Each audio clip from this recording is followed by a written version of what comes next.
जय माँ मातंगी जय गुरुदेव आपण समस्त को कहीकि मते खुशी लगुच जे मु आज माता मातंगी धाम को आसी आउ मोर घर उपर जो तंत्र होता जो तंत्र विद्या होता से सबूर निवारण भी आज ये समय मो सहित हो जाइए। मोर 3टी पेशी एपर्यंत कंप्लीट होती आउ मोर 99% सबू तंत्र एवं कटि जाइए। यह कहूथिबा बेले मते भारी खुशी भी लगुच आउ मते निजे भी फील होची मु बहुत रिलैक्स फील करछि। मो बापा को ऊपर बहुत तंत्र क्रिया हेतिला से भी रिलैक्स अछंती आउ भाई भौणी ऊपर मध्य हेतिला समस्तंको ऊपर। आउ मु राजस्थान छोट गाँव गोटे आसीची एठारु प्राय 2500 किलोमीटर दूर रे पड़ी थाए सेटा मु सेठारु जेतबेले एठाकू आसीची मते किछि रिलीफ मिलिची सेथि पय मु एठाकू आसीची। आउ बहुत जगह रे मु अनेक जगह रे एमिति मु सब कुछ देखिची तंत्र विद्या देखिची बहुत कुछ देखिची सेठी मु सैटिस्फाई हेई पारिलिनी। एठाकू आसिला परे बहु मात्रा रे मते जणा पडिला जे तंत्र कोन होइथाय केते प्रकार तंत्र होइथाय तंत्र कोन होइथाय किए करिसंती आउ किपरि से सबूर मते जना भी पड़गला एबे। आउ ता सहित मोर तंत्र काट मध्य होइछि ता सहित मते मो शरीर को फील भी हैला जे केते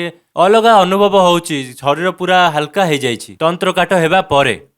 आपण समस्त को मु निवेदन करी समस्त देशवासी को जे गोटे थर निहाती माँ मातंगी धाम को आसंतु रायपुर छत्तीसगढ़। जय माँ मातंगी।